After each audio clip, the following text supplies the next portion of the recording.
Hi everyone, I'm Ollie, and I'm talking to you today because I found myself at a little bit of a crossroads in my career at the moment. A career in which I've spent most of that in the vending world, automated retail world.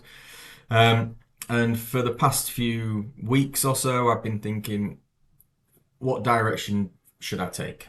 I'm at a position now where I'm effectively out of work at the moment, which was unexpected and unforeseen, but here we are. And I've just been thinking to myself, spending hours and hours thinking, what can I do? Because in one sense, I'm liberated now. I'm free. I can kind of pivot. I can do whatever I want.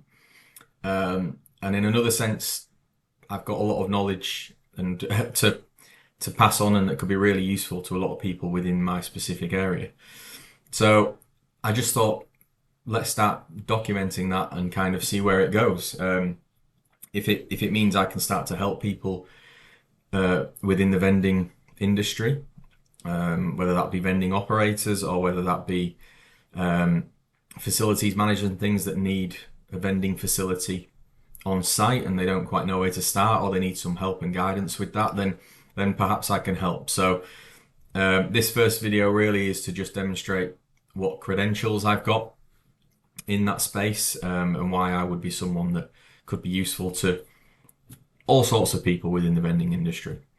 So I'll try to keep it short, but it's been a career of about 18 years now, I believe. So we'll see where this video takes us. So we'll start from the beginning, really. I started working at Spa Vending when I was 19, just about to no, just turned 20. Yeah, October 2009. Basically, my dad was had just bought a vending machine company based in Ripon, North Yorkshire. I think he'd been doing that for a couple of months, and he wanted me to come in and help. Basically, I was floundering a little bit at that time. I was doing some football coaching, some sort of football sales where I was selling five-a-side pitches and things like that at the time. I was happy. I was fine. I was having an enjoyable life, but I obviously realised that I needed to start down some kind of career. Now, initially, this was I think, more of a favour, really, to go in and help my dad.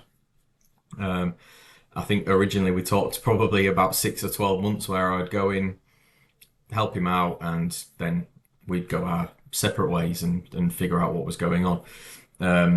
But it didn't transpire that way. I was there for 12 years. When I first went in, it was a shock because it was a struggling business at the time. It was a business that was going backwards, and I had no history in vending or anything like that. So I was basically given a van. I don't think it was a transit van. It was like a Renault or a Peugeot or something like that. A van that wasn't particularly comfortable or reliable.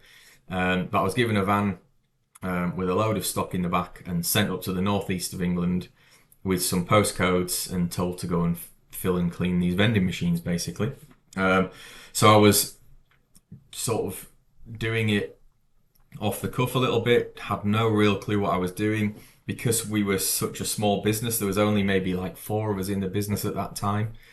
No one had time to kind of train me or show me the ropes. I was kind of sent out there. I think I went out with one guy for one day before he left, and then that was it.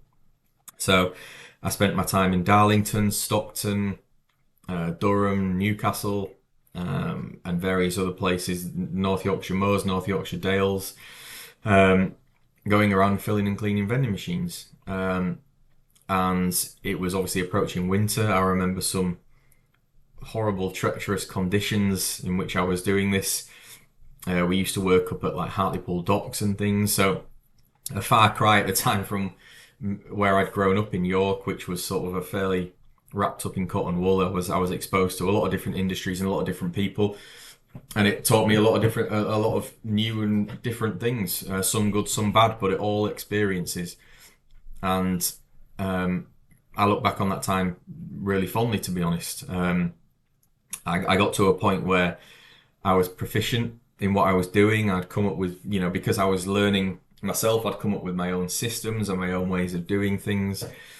And then it was up to me to, as we were a growing business, it was up to then me to teach operators, and some operators that we already had. It was trying to get them round to the sort of new way of thinking, and then obviously new operators that were coming in, getting them up to speed and sending them out there. So I was more like a kind of sort of a route supervisor at that particular time. I started to schedule the routes myself, try to figure out the most efficient ways of doing things, because I was getting to a point where I was starting to realize, don't get me wrong, it took me a couple of years. I was young still, but I was starting to realize that for the business to move forward and for me to move forward, I had to start doing things off my own back. I couldn't just be spoon fed everything. I had to start taking control, which is what I started to do. And I think there was an element of, I wanted to get out of that. I'd sort of felt like I'd done my time. I'd done 2 or 3 years of operating vending machines.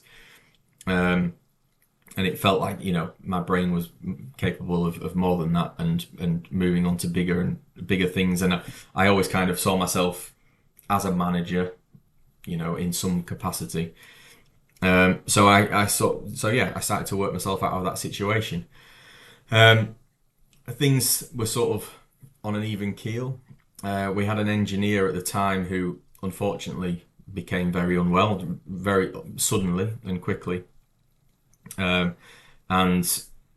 things then changed again, because he was our only engineer. We had probably, I don't know, did we maybe have 3 full-time routes at that time? And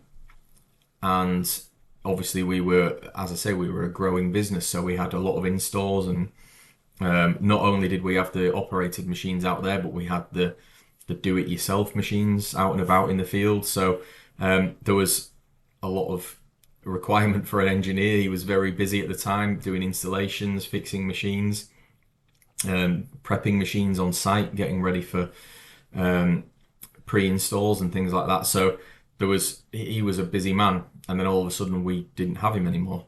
So the next day, I think we had an install of around about 8 machines at quite a decent site that we'd picked up, and I found myself there the next day trying to configure these machines ready for use on site. It was a 24-hour site. It was like a food production site. So I remember being there till God knows what time at night on the phone to, thankfully the guys at Coffee Tech were really helpful at the time, and trying, as much as I'd filled and cleaned machines and I knew the basic maintenance, I didn't know how to program them, how to configure them. At the time they were bean to cup machines, and this was sort of in the early stages of freestanding machines using bean to cup. So it was a very basic gravity fed system. And it was just all messy, and I didn't have a clue what I was doing. I was on the control panel punching numbers and codes and speaking to the guys at Coffee Tech. And eventually we got there. I think I took 2 or 3 trips back over the next couple of days and weeks just to make sure that everything was working as it should. But we got there and we figured it out, and we sorted it. And again, similar to the operating side of things, I then just had to start finding my way as an engineer. I had to look plausible, obviously, turning up at some of these sites and having to give people the confidence that an engineer was turning up and was going to fix their machine. But I grasped it, I got hold of it. I remember turning up at some sites at 4 or 5 in the morning, trying to fix machines because they wanted the coffee machine ready before the MD got in for a big board meeting or what have you, and he needed his morning coffee. So got there with that, and it was ended up being another string to my bow. And thankfully, our engineer came back, and he was back to full health after a time, I can't remember exactly how long, maybe 6 or 9 months. He came back, and then me and him started working a lot closer together. And we would work on installs together. We would work on the PDIs of machines. We would get all the merchandising and everything ready. We came up with new systems and better ways and more efficient ways of doing installs together. I would attend sites to do site surveys, make sure that everything was in place, make sure we We could figure out which machines were going to go in and how we would get them in and what the site required. Um, and that sort of led into a little bit of sales as well from the sales side of things. So I was getting to a point here where I was quite proficient in all things vending, really. And anytime any new machines came in and things, I was sort of first on the scene to test them out and figure out how to configure them best, how to merchandise them as efficiently as possible. I then got involved with stock control and procurement of all the stock that went in the machines, managing the warehouse. So, and I remember having a conversation with my dad at this time. So this was, I've probably been there now maybe 6 or 7 years, maybe 6 years. And my dad saying, "Look, you're effectively a general manager now. You manage the office, you manage the engineers, you manage the operations, you manage the routes, you manage the stock control, basically everything that was involved in the day-to-day goings on." My dad was still sort of heavily finance and sales. And I would sort of dip into that now and again, and I would attend the meetings with the and accountants and things. But it freed my dad up to do the bits that he enjoyed and the bits that he wanted to do, and it allowed me to do the bits that I really got my teeth into, and which was day-to-day operations really, and making sure that everything ran like clockwork. So that just continued to develop as the business grew, as the industry shifted slightly towards bean to cup and was moving away from things like in cup, and people were starting to go online with e-commerce stores, and we dabbled in that a little bit, but it was difficult with small resources at the time. And then eventually I was made operations director, and then that was probably 2016, 2017, and then COVID hit, obviously, in 2020. And that was a really pivotal time again, because it was, as much as it was a horrible thing for the world, myself at the time, we furloughed everybody from memory. We maybe had one operator sort of doing some of the blue collar sites that were key worker sites that we managed to keep going. But myself and our engineer, we kept going into site every day. So we were getting into site at maybe 8 o'clock in the morning. We were only staying until 2, 3 o'clock because there wasn't obviously much going on. But what we were doing is I remember we stripped everything back. We went through all the machines we had. We started to look at what could be scrapped, what could be salvaged, what we could use for parts. We configured our whole parts store, set up new racking and a new parts system, and all those kind of things, all the things that you don't get to do normally on a day-to-day basis. And then when the engineer left, I remember I would then sit at my laptop, as I'm doing now, and I used to look through all of our accounts that we had. And we were using SB software at the time, and it allowed me to calculate the profitability, and I could see the history of all the sites and the turnovers and all that kind of thing. So I started to delve into and started to categorize the customers that we had.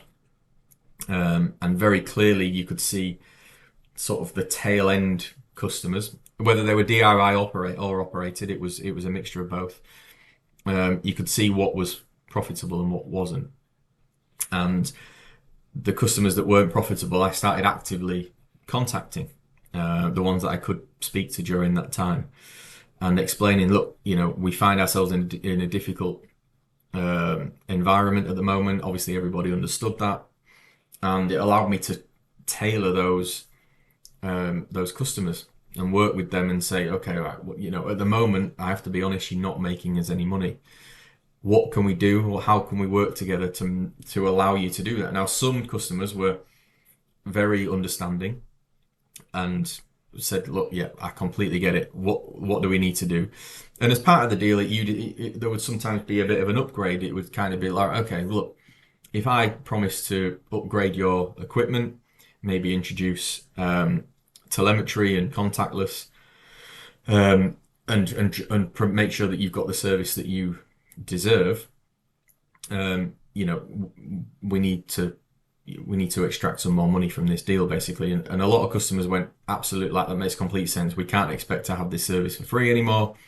It's the world we live in. And some of those conversations were really easy. Some were obviously a lot more difficult and a lot more challenging. And some just turned around and said, look, I understand what you're saying, but it's not going to work. So please remove the machine. So that also worked in a sense because we then maybe had, I don't know, 20 machines, 25 machines come back to site that we could refurbish and reuse somewhere else for some of these deals that I was working on.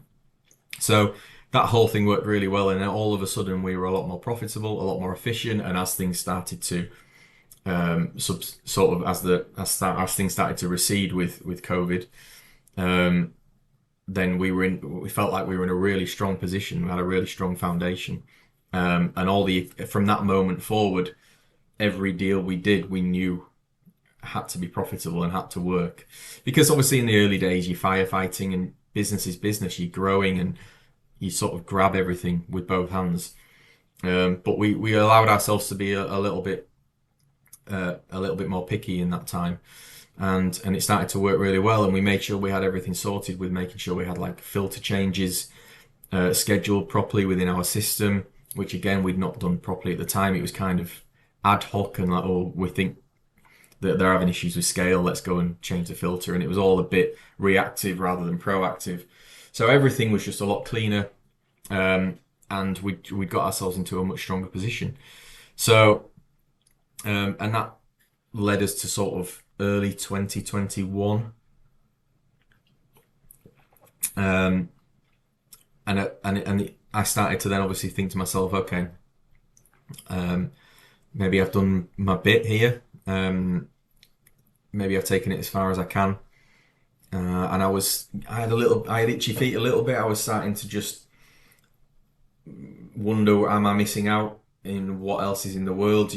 I've always liked to think I've got a really good brain on me.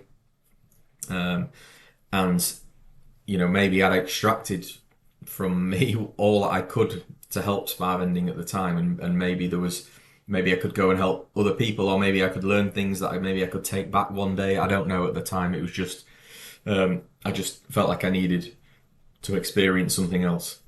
So I effectively handed my notice in. Obviously, I had discussions with my dad and things.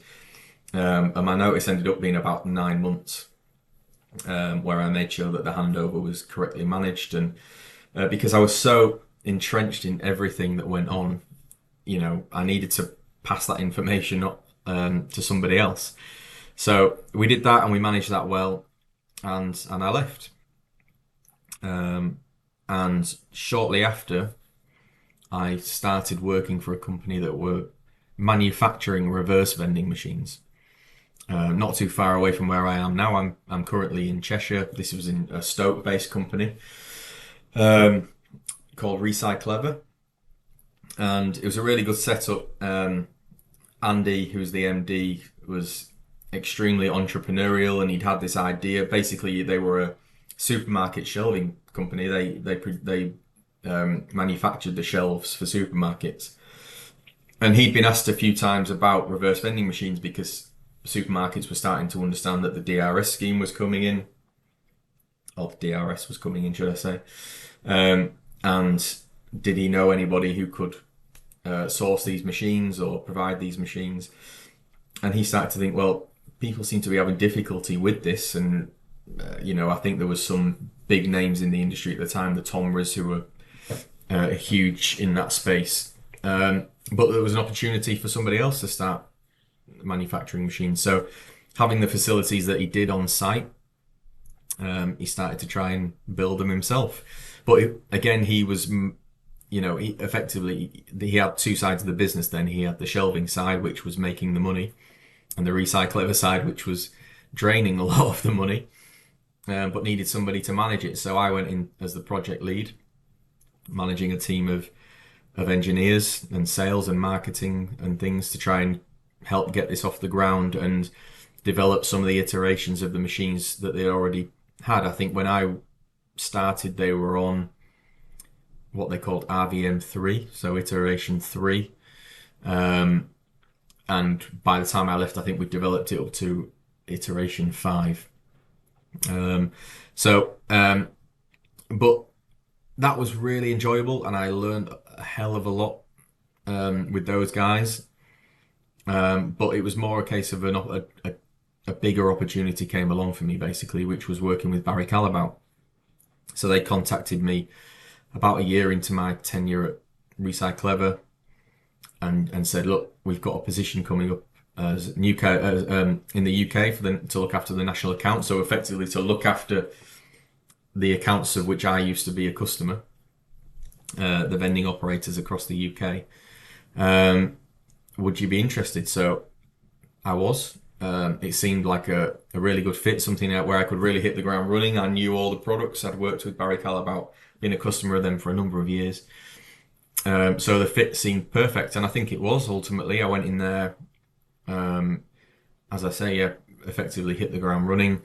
That whole industry, ingredients and powders, was in a difficult place at the time from a sourcing point of view, and coming off the back of COVID, where prices were volatile, and but essentially supply was just really tight. So there was a lot of people being let down, not just by Barry Callebaut, but by a number of ingredients suppliers. So it was a difficult time, but we, again, sort of similar to COVID, we saw it through and we got through the difficult time. And once we got through the difficult time, I found myself thinking again, okay, got through that time. We've got a good footing again here now. Things are on the up. Sort of what's next, really? So I had that conversation with my manager at the time, who I don't think he was shocked that that conversation was coming. I've always been someone who likes to push myself and work outside my comfort zone. And working at Barry Callebaut, I was very quickly in my comfort zone and stayed in that comfort zone for a year or so, and realised I needed to push myself and see what else was out there again. And they promoted me into the key accounts team, which was a big step, really, because all of a sudden you've gone from working then with customers who I knew intimately, who I'd known for years, working with the buying groups that I'd known for years, in a very comfortable space with people I knew, and a lot of people I would consider friends as well, to all of a sudden working across Europe with key accounts who were very demanding, and needed a lot of your time and patience, and it was all relationship building and things. So that was a huge learning curve. Straight away I found myself in Sweden, in our manufacturing facility that we had in Sweden, having conversations with people in the business who I'd never met before, trying to understand what their role was, how I needed to help. And it was great because I was then straight away more in a general manager position, really, because that's what key account management is effectively. You are not managing, but you're sort of coaxing things out of supply chain, out of procurement. You work with pricing on contracts. You work with the marketing teams.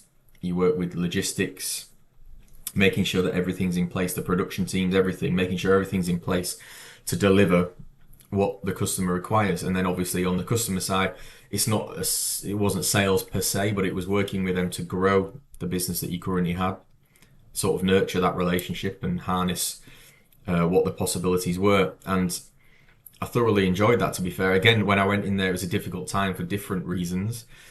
The price of cocoa was through the roof at the time, and that was causing a lot of problems. But so I seemed to be hitting these positions at times when there was real difficulty and real challenges. But again, got through the other side of that fairly successfully. I think it was still a work in progress. There was certainly things still needs to be done, but I was happy with what we'd achieved in those 18 months, and actually proud of myself for again kind of learning on the job. I wasn't really given much of a handover at the time, so it was finding my way, finding my feet, which seem to be quite good at doing, quite adaptable, and that was a really good time, and I could have happily stayed at Barry Callebaut for a long time. I enjoyed it there. The people were great. The culture was really good. Had no complaints, but an opportunity came along to effectively buy a business, which felt like it was taking me back to my roots. I'd come full circle a little bit. But this was a business that was essentially co-packing a lot of those ingredients that Barry Callebaut supplied, and they were obviously, they weren't tied to Barry Callebaut. They used ingredients from everywhere. So it was blending and packing, contract packing for certain people. There was more of a focus on bespoke foils and production lines and things like that. But it seemed like a perfect fit. I was back in that world that I knew and I understood. I could take a lot of learnings from the experiences I'd had since leaving spa vending. And yeah, so I did. I resigned, and that's why I now find myself talking here to you, hopefully to somebody, I don't know. And hopefully that just gives you a background on what I can do. I very much doubt that anybody is watching this video this video for 30 minutes of me talking absolute drivel. But I just wanted to showcase my credentials, basically. I'm hoping to do some more videos based more on vending specifics and things, and maybe some of the issues I find in the industry, some of the things that I think are really positive about vending, because I think vending gets a bad rep sometimes, and I think that needs to change, and hopefully I can help some of you out there. So as I say, whether it's whether you have an operated business and you feel like you need someone to come in, a fresh set of eyes, and have a look over things, I'm more than happy to do that. Reach out to me. Yeah, give me a call, drop me an email. Or likewise, if you're a company that needs to either switch up your automated vending service, or whether you're a new company that needs that facility on site and you're not entirely sure where to start, hopefully I can help with that and point people in the right direction. Yeah, but in general, just if anybody's out there and wants to have a chat, I'm here. So thanks for listening, and speak to you again soon.